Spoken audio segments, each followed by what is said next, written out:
దీప, జోష్న, కార్తీక్ మాటలు విని దీపే తన సొంత మనవరాలు అనే నిజాన్ని తెలుసుకున్న శివన్నారాయణ.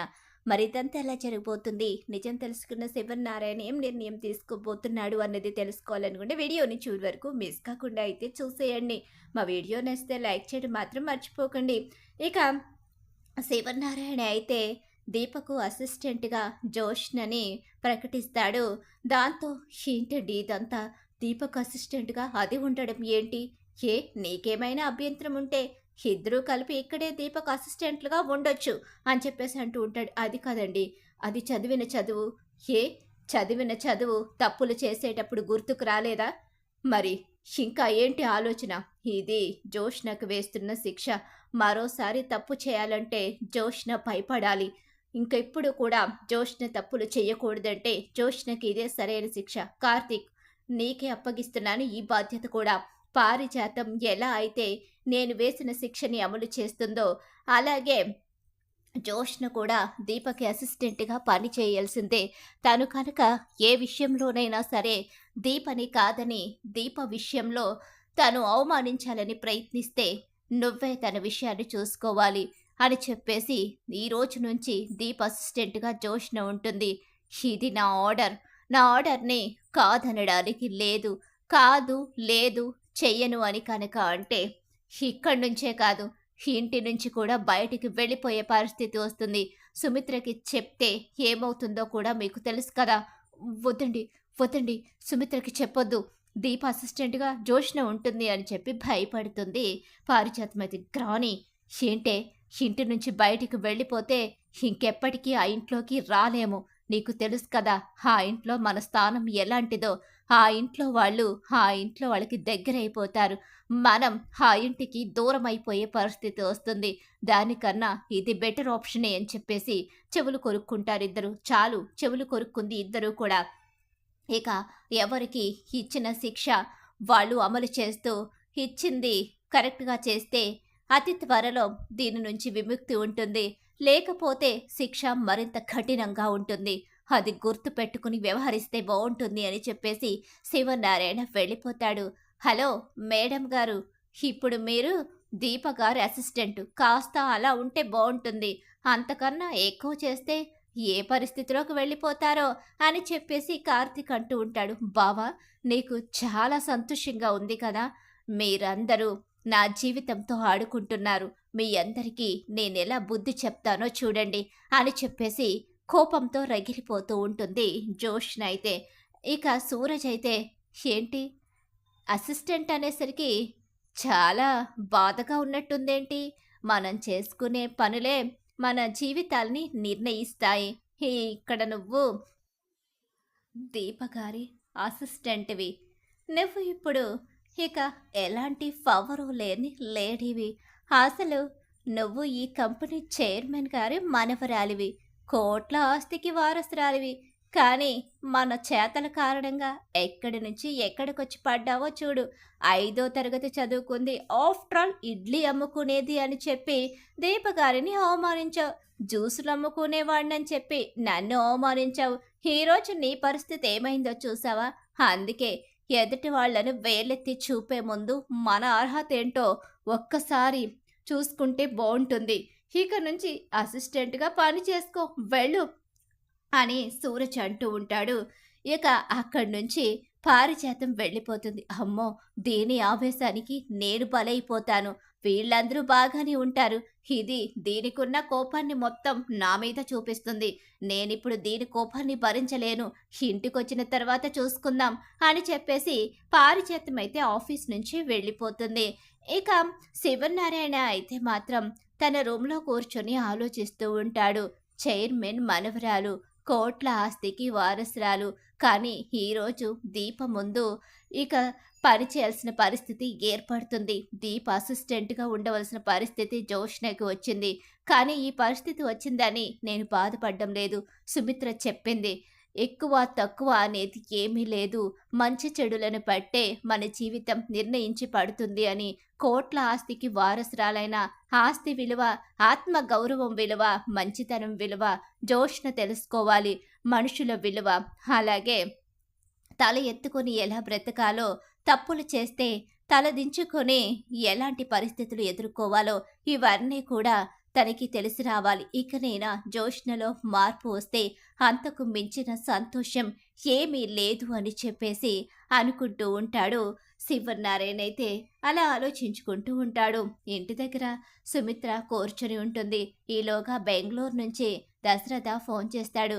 సుమిత్ర ఏం చేస్తున్నావు అని అడుగుతూ ఉంటాడు. ఏంటండి, అక్కడికి వెళ్ళిన పని పూర్తయిందా? అయిపోయింది సుమిత్ర. ఈరోజు బయలుదేరుతున్నాను. సరే, ఆఫీసులో పరిస్థితులేంటి? ఏముంది, మావయ్య గారు ఇప్పుడే కాల్ చేశారు. జోష్న సంగతి మీకు తెలిసిందే కదా. జోష్నని దీపకి అసిస్టెంట్గా ఏర్పాటు చేశారంట. మంచి పని చేశారు సుమిత్ర. నాన్న ఏదైనా మంచి నిర్ణయం తీసుకుని ఇక జోష్నకి ఎలాగైనా బుద్ధి చెప్తారు. ఏంటండి మీరు కూడా అలా మాట్లాడుతున్నారు? నువ్వు చెప్పిందే కదా సుమిత్ర, ఎప్పుడూ కూడా నీతి నిజాయితీగా ఉన్న వాళ్ళకే పదవి ఇవ్వాలని, తప్పు చేసిన వాళ్ళకి శిక్ష వెయ్యాలని. కానీ తను చేసిన తప్పేంటో నీ ముందు ఎవ్వరూ బయట పెట్టలేదు. తనకి ఆ రకంగా క్షమాభిక్ష పెట్టారు. కానీ తను ఇంకా తప్పులు చేస్తూనే ఉంది. మన కూతురి భవిష్యత్తు బాగోవాలని తల్లిదండ్రులుగా మనం కోరుకోవాలి. మన కోట్ల ఆస్తికి వారసురాలైన జోష్న అక్కడ అసిస్టెంట్గా ఉండడం నీకు కాస్త బాధగానే అనిపిస్తుంది. కానీ జోష్నలో మార్పు రావడం కూడా నీకు ముఖ్యమే కదా. అవునండి, అందుకే నేను కఠినంగా ఉండగలుగుతున్నాను.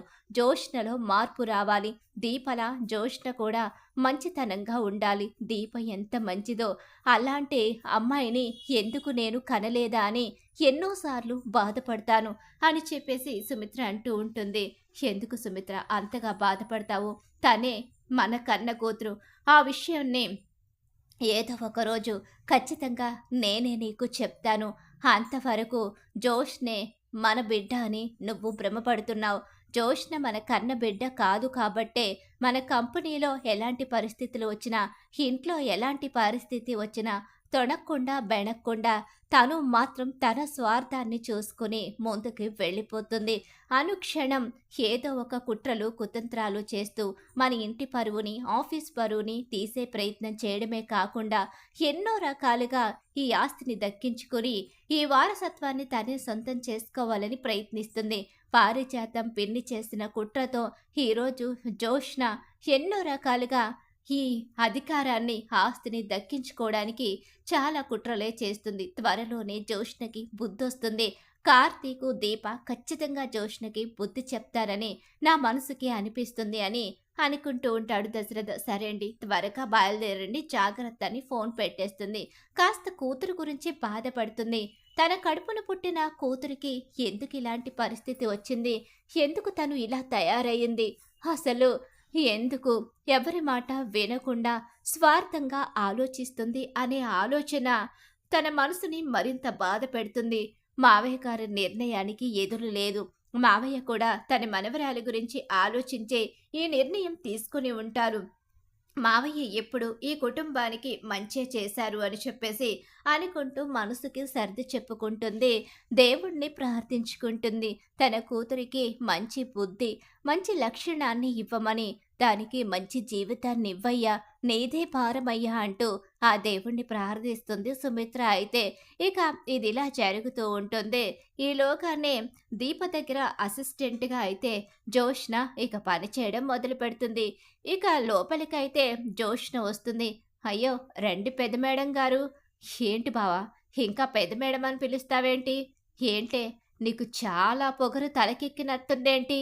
ఏంటి ఏంటి అంటావేంటి? పిచ్చి పిచ్చిగా ఉందా? ఇక్కడ నేను సీఈఓని, నువ్వు నాకు అసిస్టెంట్వి. ఆ మాత్రం గౌరవం ఇచ్చి మాట్లాడకపోతే ఇప్పుడు పెద్దయ్య గారిని పిలవలసిన పరిస్థితి వస్తుంది. అవసరం లేదు మేడం అని చెప్పేసి అంటూ ఉంటుంది. నీకు చాలా పొగరు పెరిగిందే, నీకు సీఈఓ పదవి వచ్చిందని చెప్పి నువ్వు విర్రవీగుతున్నావు కదా. హలో పెద్ద మేడం, నా భార్యకి విర్రవీగడాలు, పొగరు చూపించడాలు, అహంకారంగా మాట్లాడాలు, స్వార్థంగా ఆలోచించడాలు, మోసాలు, కుట్రలు, కుతంత్రాలు చేయడం చేత కాదు. నా భార్య నీతిగా, నిజాయితీగా గెలవాలని కోరుకుంటుంది.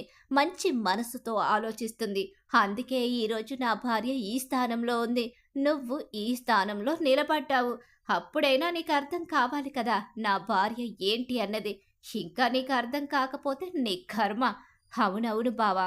చాలా తెలివిగా నువ్వు గేమ్ ఆడుతున్నావని అర్థమవుతుంది. నేను గేమ్ ఆడటమేంటి? గేమ్ ఆడటాలు నీకు తెలుసు. ప్రతి నిజాన్ని బయట పెట్టడానికి నేను ప్రయత్నిస్తున్నాను అని అంటూ ఉంటాడు కార్తీకు.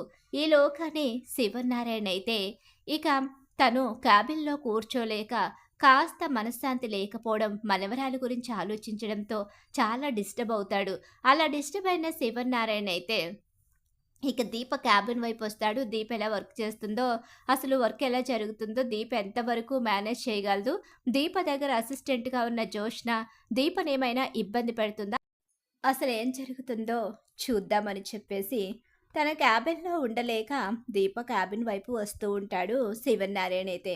ఈలోగా జోష్న అయితే దీపతో అంటూ ఉంటుంది, "ఏంటి ఇద్దరూ కలిసి చాలా పెద్ద ప్లాన్ వేసినట్టున్నారేంటి?" "ప్లాన్ ఏంటి పెద్ద మేడం గారు? మేమేం ప్లాన్ చేస్తాం" అని చెప్పేసి కార్తీక్ అంటూ ఉంటాడు. ఈలోగానే అక్కడికి శివనారాయణ వచ్చి ఒక్కడుగు వెనక్కి ఆగుతాడు. "ప్లాన్ ఏంటి? ప్లాన్ కాకపోతే ఇంకేంటి బావా? ప్లానా? ఇదేమైనా ప్లాన్ చేసి గెలిచిందనుకుంటున్నావా? నీకులా ప్లాన్లు, పగలు, పంతాలకి చేసింది కాదు. దీప మంచితనంతో గెలిసింది. అవునవును, దీప మంచితనంతోనే గెలిచింది. ఎందుకంటే నేను చేసిన తప్పును బయటపెట్టి దీపని గెలిపించావు. ఇక్కడ సీఈఓని చేసినట్టే ఇంట్లో దీపని సొంత మనవరాల్ని చేయాలని చూస్తున్నావు కదా." "ఏంటి పెద్ద మేడం గారు, భయపడుతున్నారా? దీపని సొంత మనవరాలు చేయాలని కార్తీక్ చూడ్డమేంటి? జోష్న ఏం మాట్లాడుతుంది? ఏంటి భయపడుతున్నారా? నాకెందుకు భయం? భయం కాబట్టే ఇక్కడ ఆ మాట బయటకొచ్చింది. నేను భయపడాల్సిన అవసరం లేదు. నేనే ఆ ఇంటి అసలు వారసురాల్ని. ఒక్కసారి నిజం మాట్లాడుకుందామా? నువ్వు ఆ ఇంటి వారసురాలివా? నిజం తెలిసిన రోజు నీకు, నీ గ్రాని, పారుకి అసలెలాంటి పరిస్థితి వస్తుందో నువ్వు ఊహించలేవు. ఆఫీసులో తప్పు చేశావు.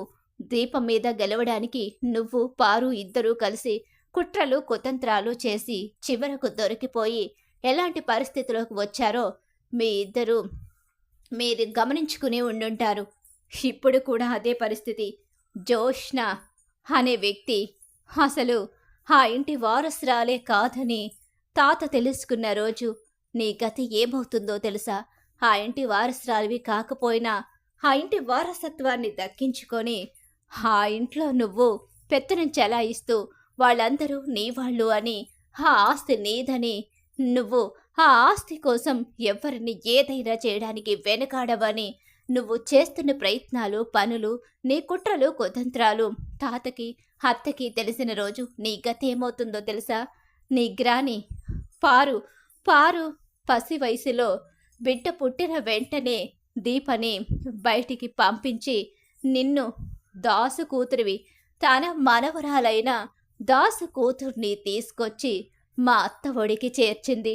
నువ్వే తన కన్న బిడ్డవి అనుకున్న మా అత్త నీ మీదే ప్రాణాలు పెట్టుకుని బ్రతుకుతుంది. నీ జీవితం కోసం తను ఎంతగానో ఆలోచిస్తుంది. దీపే తన కన్న కూతురని తెలుసుకున్న రోజు అప్పుడు నీ పరిస్థితి ఏమవుతుందో నీ ఊహకే వదిలేస్తున్నాను. అది తెలిసే రోజు ఎప్పటికీ రాదు. ఎప్పటికీ నేను ఆ ఇంటి వారసురాల్ని కాదు అనే నిజం బయటపడదు. బయటపడనివ్వను కూడా. దీపని ఆ ఇంటి వారసురాలుగా నువ్వు ఎప్పటికీ నిరూపించలేవు. ఎప్పటికీ నేను శివనారాయణ గారి మనవరాల్ని. దీప ఎప్పటికీ పని మనిషిగానే మిగిలిపోతుంది అని అన్న మాట శివనారాయణ గుండెల్లో గుచ్చుకుంటుంది. పారిజాతం చేసిన కుట్ర, అలాగే జోష్న మాట్లాడుతున్న మాటలు, అసలు జోష్న ఇంటి వారసురాలే కాదు అనే నిజం, ఇదంతా కూడా శివనారాయణ చాలా షాక్కి గురి చేస్తాయి. ఒక్కడుగు ముందుకు వేసి వాళ్లను నిలదీయాలనే కసి తనలో ఉండిపోతుంది. కానీ ఆవేశాన్ని అదుపు చేసుకుంటాడు శివనారాయణ. ఏంటి, నువ్వు ఇంకా ఇంకా కూడా ఆశలు పెంచుకుంటున్నావా? నువ్వు ఆశలు పెంచుకుని నువ్వు ఇంకా ఇలాంటి తప్పులే చేస్తూ ఉంటే ఏదో ఒకరోజు నువ్వు వారసురాలు అయి ఉన్న స్థానంలో ఉన్నా కూడా మెడ పట్టించి బయటికి గెంటించుకునే పరిస్థితి తెచ్చుకుంటావు. నువ్వు మారితే నిన్ను పెంచిన ప్రేమతో అయినా వాళ్ళు చేరదీయొచ్చు.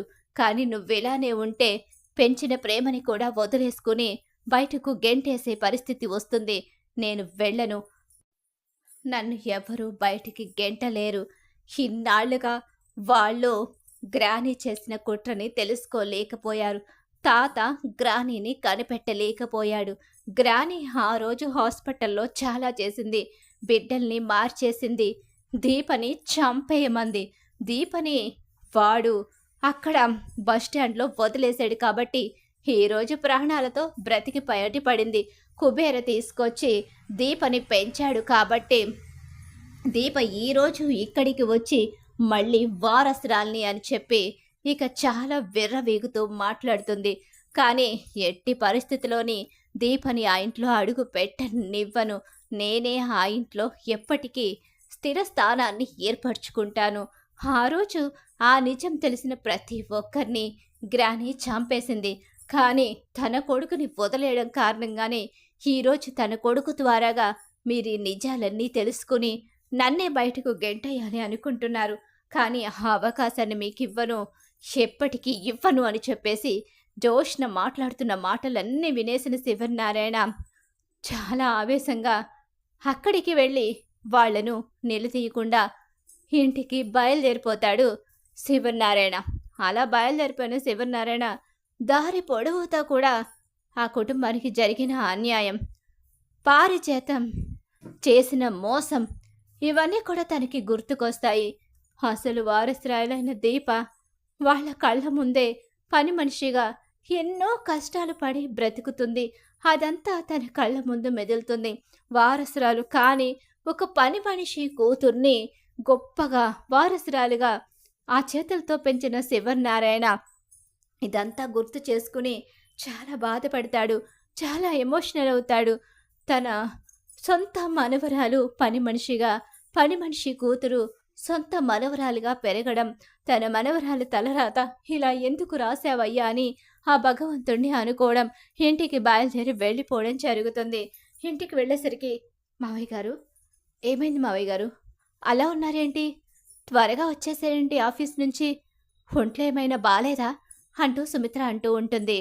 అమ్మా ఎక్కడా, పారిజాతం ఎక్కడా, అత్తయ్య మావయ్య వచ్చారు, పిలుస్తున్నారు మావయ్య గారు అని చెప్పేసి అంటూ ఉండగానే పారిజాతం అయితే ఏంటి ఈ ముసలోడు ఆవేశంగా కనిపిస్తున్నాడేంటి, చాలా కోపంగా ఉన్నాడేంటి, జోష్న ఆఫీసులో ఏం చేసిందో ఏంటో, ఏంటి ఇంత ఆవేశంగా ఉన్నాడు, ఏంటండి ఎందుకు త్వరగా వచ్చేసారేంటి, జోష్న ఇక్కడ, జోష్న రాలేదా మీతోటి అని చెప్పేసి టెన్షన్ పడుతూ అడుగుతూ ఉంటుంది. ఇక ఆ ఆవేశం కోపం చూసిన పారిజాతం అయితే ఒక్కసారి పారిజాతం చెంప పగలగొడతాడు శివనారాయణ. ఏమైందండి, ఎందుకు నన్ను కొట్టారు, అవును మావయ్య అత్త ఏం తప్పు చేసింది అని చెప్పి సుమిత్ర అడుగుతూ ఉంటుంది. మన కుటుంబానికే ద్రోహం చేసింది ఈ ఆడది, దీన్ని నేను పెళ్లి చేసుకుని నీకు అన్యాయం చేశానమ్మా, నేను చాలా పెద్ద తప్పు చేశాను, నన్ను క్షమించమ్మా. ఏమైంది మావయ్య, అసలు ఏం జరిగిందో చెప్పండి మావయ్య, నాకు కంగారుగా ఉంది, మీరేం చేశారు, మీరేం తప్పు చేశారు మావయ్య అని చెప్పేసి అడుగుతూ ఉండగానే, అవునమ్మా నేనే తప్పు చేశాను, నేను చాలా పెద్ద తప్పు చేశాను, నిజంగానే దీన్ని పెళ్లి చేసుకుని తప్పు చేశాను, ఇది మనందరినీ మోసం చేసి మన ఇంటి వారసురాల్ని ఇక బస్టాండ్లో వదిలేసి తన ఇంటి వారసురాల్ని తీసుకొచ్చి మన ఇంటి వారసురాల్ని చేసింది. ఇంతకాలం మన బిడ్డ అనుకుంటున్న జోష్న మన ఇంటి వారసురాలు కాదు, మీ కన్న బిడ్డ కాదు. ఇది చేసిన కుట్ర కారణంగా మన ఇంట్లోకి చేరిన మన ఇంటి పని మనిషి కళ్యాణి కూతురు అని చెప్పనేసరికి ఒక్కసారే షాక్ అయిపోతుంది సుమిత్ర. ఏంటి మావయ్య మీరు మాట్లాడేది, అవును ఇది నా మీద ఉన్న పగ పంతంతో దీని మనవరాల్ని నా వారసురాల్ని చేసింది, దీని కొడుకేదో అన్యాయం చేశానని చెప్పి నా ఇంటి వారసురాల్ని చంపేయాలని చూసింది. కానీ ఆ భగవంతుడు మనందరూ ఉండి నా వారసురాల్ని కుబేర చేతిలో పెట్టి పెరిగేలా చేశాడు. ఈరోజు నా వారసురాలు నా ఇంటి ముందు నా ఇంట్లో పని మనిషిగా బ్రతికింది, తనే దీప అని చెప్పి అనేసరికి ఒక్కసారే షాక్ అయిపోతుంది సుమిత్ర. గుండెలు పగిలిపోతాయి సుమిత్రకి. నిజం బయటపడేసరికి వణికిపోతుంది పారిజాతమైతే. అలా పారిజాతానికి ఊహించని షాక్ ఎదురవుతుంది. ఇక ఎప్పుడైతే సుమిత్ర, శివనారాయణ నిజాన్ని తెలుసుకుంటారో, మరి ఖచ్చితంగా రాబోయే కథలు ఇలా అయితే జరగబోతుంది. ఇలానే జరగాలి. జోష్న గురించి నిజం బయటపడాలని చెప్పి మీరు కోరుకుంటున్నారా? అయితే వీడియోని తప్పకుండా లైక్ చేసేయండి. మీరిచ్చే ఒక్క లైక్ సపోర్ట్ అండ్ ఎంకరేజ్‌మెంట్‌గా ఉంటుంది.